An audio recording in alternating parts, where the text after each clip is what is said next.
Good morning students. तो देखिए, कल आप लोगों को कुछ क्वेश्चन दिए गए थे यहाँ पर। क्वेश्चन नंबर 5 से लेकर 14 तक का। साथ में मैंने बोला था क्वेश्चन नंबर 13 को आप छोड़ दीजिएगा, इसको मैं बताऊंगा। तो आज हम क्या करेंगे, क्वेश्चन नंबर 13 करेंगे, और जो बचे हुए 15 से लेकर आगे को जितने भी हैं, ये 20, 21, 22 तक का हैं। ये सारे प्रश्न 22 तक के हम कंप्लीट करेंगे, ठीक है। तो सबसे पहले आप देख लीजिए कि आपको क्वेश्चन नंबर 13 क्या दिया है। एफ एक्स बराबर आपको इस तरह से दिया है, और आपको क्या सिद्ध करना है, एफ एक्स गुणा एफ वाई बराबर एफ एक्स प्लस वाई। इसका मतलब समझिए, एफ एक्स की जगह तो ये रख लेंगे आप, एफ वाई की जगह क्या रखेंगे, यही रखेंगे, बस एक्स की जगह पर वाई कर देंगे, ठीक है। और ऐसे ही एफ एक्स प्लस वाई की जगह क्या होगा, अगर जहाँ एक्स है वहाँ पर एक्स प्लस वाई होगा, एक्स प्लस वाई होगा, तो वो एफ एक्स प्लस वाई हो जाएगा। तो हम एल एच एस को लेंगे और आर एच एस निकाल के दिखाएंगे, ठीक है। तो देखिए कैसे किया गया है क्वेश्चन। तो यहाँ देखिए एफ एक्स इक्वल टू ये दिया गया है, हमें एक आफ यू, हमें ये करना है इसको सिद्ध। तो हमने एल एच एस लिया, और एल एच एस में हमने क्या किया, जो हमारे पास एफ एक्स है, इस एफ एक्स की जगह पर एफ एक्स की वैल्यू रख दी, और एफ वाई की जगह पर एफ वाई की वैल्यू रख दी। इसमें ही एक्स की जगह देखिए वाई किया गया है, और कोई खास अंतर नहीं किया गया, ठीक है। आप लोगों को दिख रहा होगा। तो बस इतना ही सा अंतर है और कुछ नहीं है। बस उसके बाद क्या करना है, आपने एल एच एस में ये दोनों को मल्टीप्लाई करना है। तो हमने मल्टीप्लाई किया फर्स्ट रो को फर्स्ट कॉलम से। कैसे करेंगे, फर्स्ट एलिमेंट को फर्स्ट एलिमेंट से, प्लस सेकेंड एलिमेंट को सेकेंड से, तो minus sine x sine y आएगा। थर्ड जीरो इंटू जीरो करेंगे तो जीरो ही आ जाएगा। उसके बाद आएगी बारी फर्स्ट रो की सेकेंड कॉलम के साथ में। तो फिर क्या करेंगे हम, हाँ, तो इसके बाद हमने फर्स्ट रो को सेकेंड वाले कॉलम से मल्टीप्लाई करके ये लिखा, और फर्स्ट रो को थर्ड वाले से करके ये लिखा। इसी तरह से आगे बढ़ेंगे। इसी तरह से हम लोग क्या करेंगे, सेकेंड रो को फर्स्ट कॉलम से करेंगे तो ये एलिमेंट आएगा, सेकेंड रो को सेकेंड कॉलम से करेंगे तो ये आएंगे, और सेकेंड रो को थर्ड से करेंगे तो ये आएंगे, ठीक है। इसके साथ ही आप थर्ड वाले को फर्स्ट से करोगे तो ये आएगा, थर्ड को सेकेंड से करोगे ये आएगा, थर्ड को थर्ड से करोगे तो ये आएगा। इस तरह से ये, इसी तरह से आप लोग आगे इसको सॉल्व जब करेंगे तो आप देखिए क्या आएगा, cos x cos y minus sine x sine y, ये हट गया। और देखिए इन दोनों में हमने माइनस कॉमन ले लिया, और ये जीरो, ये इसी तरह से लिखा। इसमें देखिए, इसमें हमने क्या किया, कॉस एक्स कॉस वाई को पहले लिखा, minus sine x sine y को बाद में लिखा, ठीक है। बाकी ये जीरो और जो है टर्म ठीक ही हैं। आगे बढ़ेंगे तो आप देखेंगे कि cos x cos y minus sine x sine y का एक फॉर्मूला होता था। ये किसका फॉर्मूला होता था, कॉस एक्स प्लस वाई का फॉर्मूला। तो इसकी जगह कॉस एक्स प्लस वाई लिख देंगे, माइनस ये है। और देखिए इसको ज़रा पढ़िए अच्छी तरह से, sine x cos y plus cos x sine y, ये होता है साइन एक्स प्लस वाई का फॉर्मूला। माइनस बाहर रहेगा और जीरो यही रहा। ऐसे sine x cos y plus cos x sine y क्या होगा, साइन एक्स प्लस वाई का होता है। और cos x cos y minus sine x sine y अभी बताया था ये आपको मैंने, कॉस एक्स प्लस वाई का। यानी ये चार तरह के आपके पास फॉर्मूले होते थे, उनमें से दो का यूज हो रहा है यहाँ। तो ये आप याद रखना, ठीक है। तो इस तरह से आपका ये आ जाएगा। अब जरा देखिए कि ये क्या है, ये वही है जो आपने ऊपर एफ एक्स देखा था, वही था, लेकिन यहाँ पर एक्स था इन सब की जगह पर। अब इन सब की जगह पर अगर एक्स प्लस वाई है तो इस पूरे टर्म को हम एफ एक्स प्लस वाई भी लिख सकते हैं, और एफ एक्स प्लस वाई लिख लेंगे तो ये आर एच एस के इक्वल आ गया। आर एच एस यही दिखाना था आपको, ठीक है। ये एल एच एस को इतना लिख लीजिए यहाँ तक, और उसके बाद आर एच एस में आर एच एस की जगह वैल्यू रख लीजिए एफ एक्स प्लस वाई की जगह, तो ये दोनों बराबर हो जाएंगे। बात एक ही है, लेकिन आसान तरीके से करो तो ज़्यादा अच्छा है, ठीक है। चलिए आगे बढ़ते हैं। 17वां प्रश्न आपको दिया गया है, ए इक्वल टू ये दिया है, आई इक्वल टू आपको ये दिया है आइडेंटिटी मैट्रिक्स, जिसे तत्समक अवयव कहते हैं, ठीक है, तत्समक अवयव। तो आपको एक ए स्क्वायर इक्वल टू के ए माइनस टू वाई दिया है, ये समीकरण। आपको के का मान निकालना है इसमें से, ठीक है। तो हम क्या करेंगे, सेम काम, ये समीकरण है इसमें मान रखेंगे, ए स्क्वायर की जगह ए और ए दो बार लिख लिया, बराबर के ए की जगह ये रखा, माइनस टू आई की जगह ये रखा, ठीक है। उसके बाद देखिए अब इन दोनों को हमने सॉल्व किया, इससे इसको गुणा किया ये एलिमेंट, इससे इसको ये, इससे इसको ये, और इससे इसको ये, तो ये तो आप जानते हैं। उसके बाद के से अंदर गुणा कर दिया तो सभी के साथ के चले गया, माइनस टू से अंदर गुणा कर दिया तो ये आ गया। फिर आप क्या करेंगे, 9 माइनस एट 1 हो गया, ये इस तरह से सॉल्व हुआ।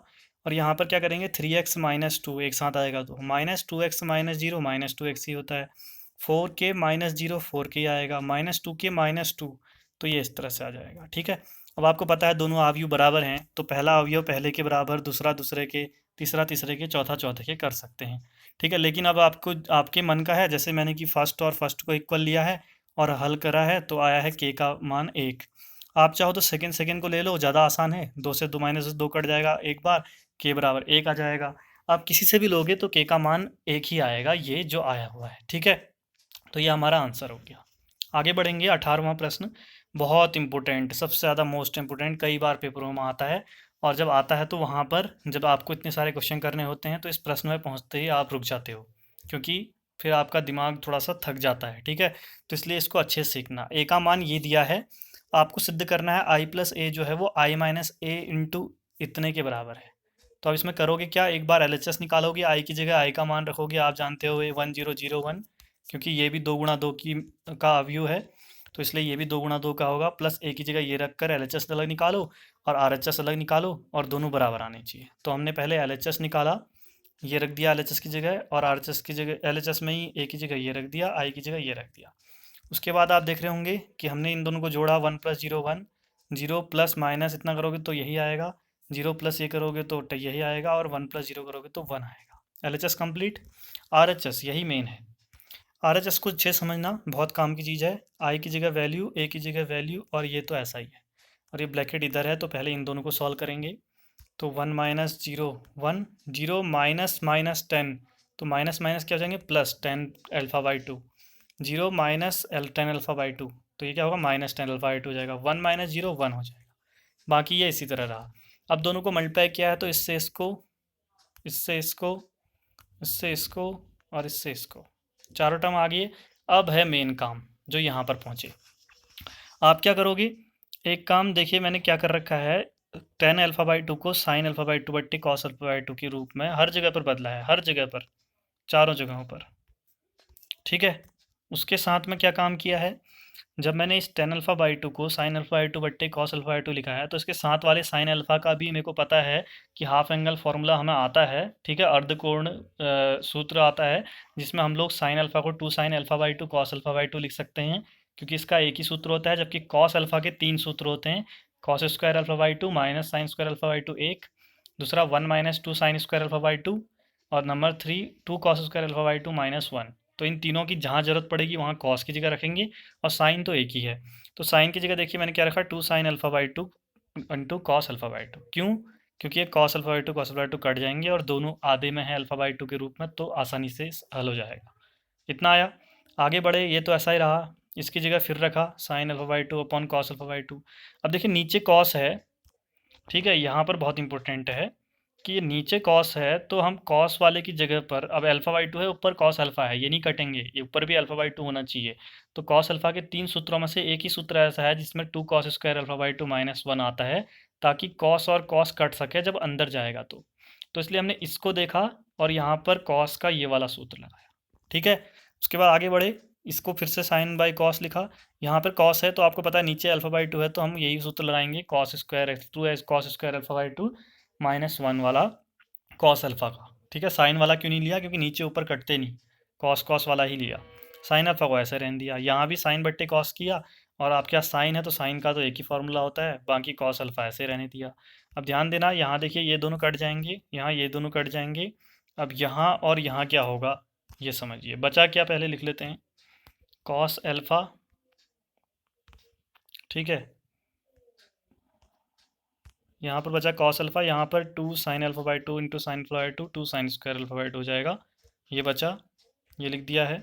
अब इधर साइड पर देखना क्या हुआ, इधर पर हुआ माइनस साइन अल्फा ऐसे ही रहेगा, अंदर जब ये वाला पहले से मल्टीप्लाई होगा तो क्या होगा, कॉस से एक कॉस कटेगा, और बचेगा क्या, 2 sine alpha by 2 cos alpha by 2, ठीक है। तो हमने यही लिखा है, और जब ये आगे जाएगा, ये आपका कौन सा था, ये अगर 1 से जाएगा तो ऐसा ही रहेगा अपने जैसा ही, तो ये देखिए ऐसा ही रहा।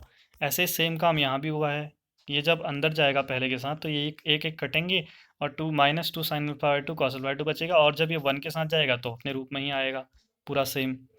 तो यही दोनों चीज़ें हुई हैं, यहाँ ऐसे ही रहा और यहाँ वैसे आ गया, और साइन अल्फा साथ में ही, बाकी टर्म तो सिंपल वाले ही। अब आगे असली काम अब आया, कॉस अल्फा के 3 सूत्र होते हैं, जिनमें से एक सूत्र कॉस साइन के रूप में होता है, जो होता है 1 minus 2 sine square alpha by 2, क्योंकि बगल में साइन है तो इसलिए, ताकि ये और ये कट जाएँ, पहली बात आई समझ में। दूसरा, यहाँ साइन अल्फा है तो इसका एक ही सूत्र होता है, आपको पता है, 2 sine alpha by 2 cos alpha by 2 रख लेंगे, ये ऐसा ही रहेगा आगे, और माइनस इसको मैं फिर से वापस tan अल्फा बाई 2 लिख लूँगा, क्योंकि अब इससे कुछ होने वाला है नहीं। और यहाँ पे देखेंगे ये दोनों कट जा रहे हैं, प्लस माइनस के हैं।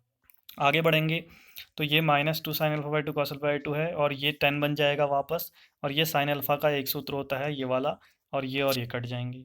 और ये जो बचा इसमें भी देखिए 2 sin स्क्वायर अल्फा बाई 2 है, cos अल्फा का सूत्र साइन के रूप में होता है 1 - 2 sin स्क्वायर अल्फा बाई 2, तो इसकी जगह ये रख लिया और इससे ये कट गया।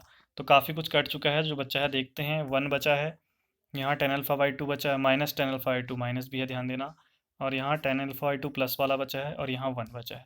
तो ये RHS आया, और ऊपर देखोगे आप तो LHS भी इतना ही आया था और RHS भी इतना ही, तो LHS equal to RHS। Most important question है कह रहा हूँ, तो पेपरों में आएगा ही आपके पक्का, ठीक है। तो मैक्सिमम चांस है आने के, जरूरी नहीं है कि आएगा, लेकिन ऐसा प्रश्न है कि पेपर में आएगा तो प्रॉब्लम करेगा, ठीक है। आगे बढ़ते हैं। 19वां प्रश्न, 19वां प्रश्न, इसके लिए आपको क्या करना पड़ेगा, क्वेश्चन पढ़ना पड़ेगा। 19वें प्रश्न में क्या दिया है, एक व्यापार संघ है, उसके यहाँ 30,000 रुपये का कोष है, उसने दो भिन्न भिन्न ब्रांडों में निवेश किया, उसको कुछ पैसा एक जगह लगाया, कुछ पैसा दूसरी जगह। पहले ब्रांड में लगाया तो 5% वार्षिक और दूसरे में 7% वार्षिक का ब्याज मिला।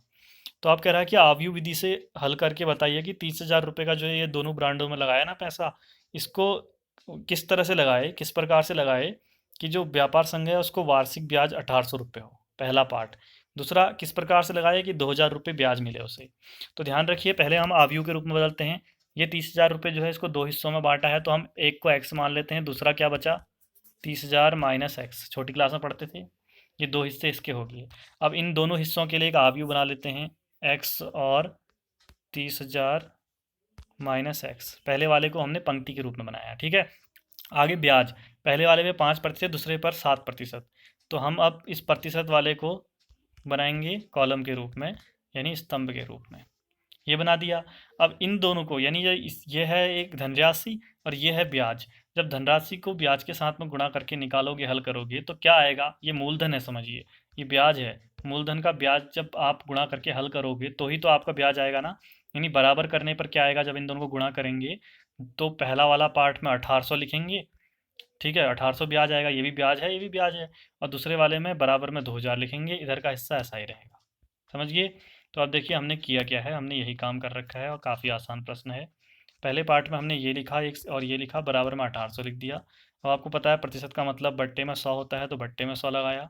फिर आपको पता है कि पहली पंक्ति पहले वाले स्तंभ से गुणा होगी, तो पहला अवयव पहले से गुणा होगा और दूसरा अवयव दूसरे से गुणा होगा, ठीक है।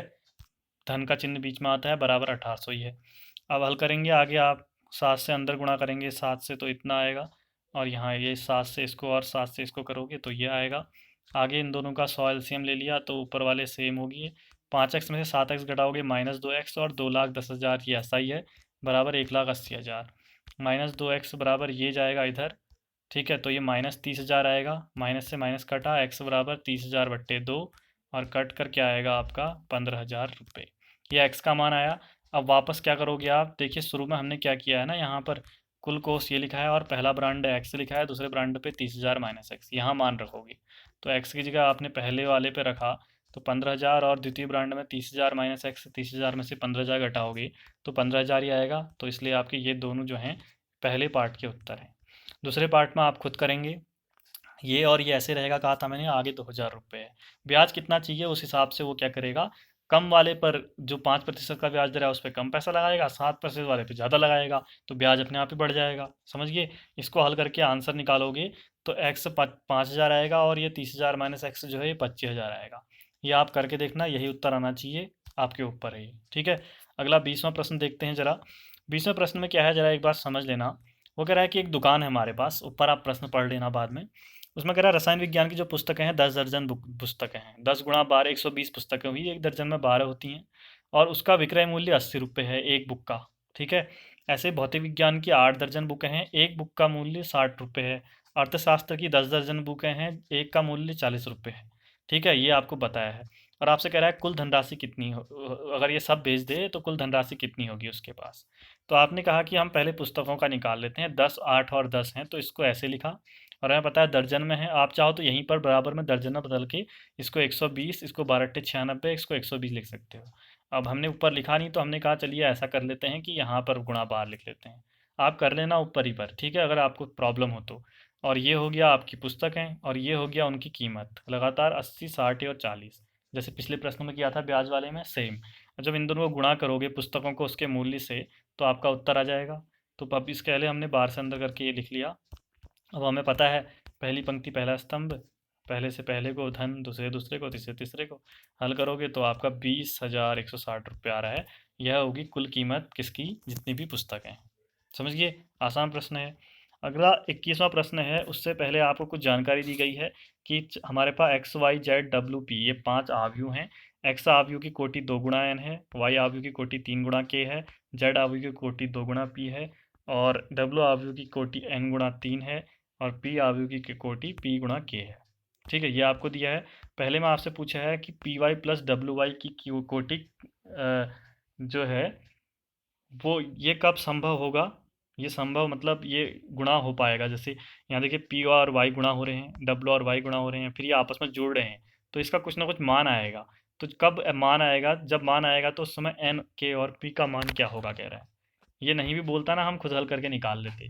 कैसे, हमने कहा चलिए जो हमें निकालना है हम उसकी बात करते हैं। पी, तो पी की जगह पी और उसकी एक कोटि भी लिख ली ऊपर से देख के, वाई की जगह वाई और उसकी कोटि लिख ली, डब्ल्यू प्लस डब्ल्यू की जगह डब्ल्यू की कोटि, वाई की जगह वाई और साथ में कोटि लिख ली हमने।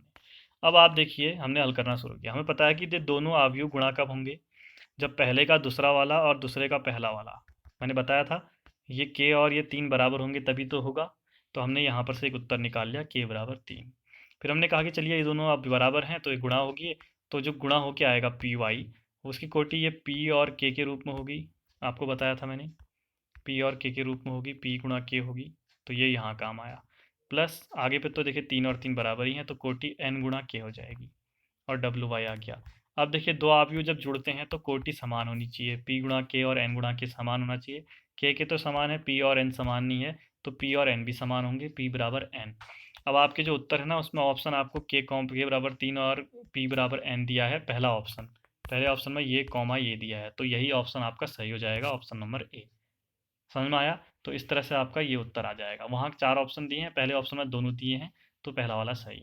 समझ गए, तीनों के बारे में दिया है। 22वां, इसमें भी 4 ऑप्शन दिए हैं आपको, और आपसे पूछा है कि n बराबर यदि p हो जाए तो 7x माइनस 5z की कोटि क्या होगी।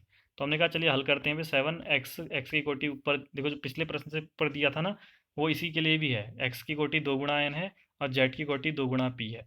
अब 7 से अंदर गुणा करोगे तो 7 सीधे गुणा हो जाएगा, 5 भी गुणा हो जाएगा, कोटि वही रहेगी। आपको पता है जब हम घटा रहे हैं दोनों को बीच में, तो ये और ये बराबर होनी चाहिए। बराबर कब होंगे, ठीक है, बराबर कब होंगे, जब आपका n बराबर, यहाँ पर ये गलत है, जब क्या होगा n और ये 2 नहीं, ठीक है सही है, ये n और 2 सेम होंगे, पहले का दूसरा और दूसरे का पहला सही होना सेम होना चाहिए, यानी n बराबर 2 आ गया मान। दूसरा, जब ये दोनों, दूसरा क्या होगा, आप जब घटा रहे हो, ठीक है, हाँ नहीं ये गलत है, n बराबर 2 नहीं होगा। यहाँ पर क्या होगा, इसकी कोटि और इसकी कोटि समान होनी चाहिए, लेकिन आप देख रहे हो कि n और p समान नहीं है, तो n बराबर p होना चाहिए, ये है, तो n बराबर p हो गया। और हमने कहा कि चलिए हल किया आगे, ये 2 नहीं होगा, बाकी सब सेम है, 2 गुणा p आ गया, ठीक है, या 2 गुणा n, 2 गुणा n है तो इसकी जगह भी चाहो तो 2 गुणा n ही लिख सकते हो, एक ही बात है, या 2 गुणा p लिख लो, 2 गुणा p लिख लिया, या 2 गुणा n लिख लो, दोनों लिख सकते हैं, ये लिखो चाहे ये लिखो, क्योंकि कोटि या तो ये होगी या ये होगी, दोनों ही बराबर होनी चाहिए। तो वहाँ पे जो ऑप्शन है उसमें हमको कोटि जो दी है ये 2 गुणा n वाला ऑप्शन दिया है, चाहे तो 2 गुणा p भी दे सकता था। ये सिर्फ n बराबर 2 को मत लिखना, बाकी सारा सेम है। समझ में आ गया ना।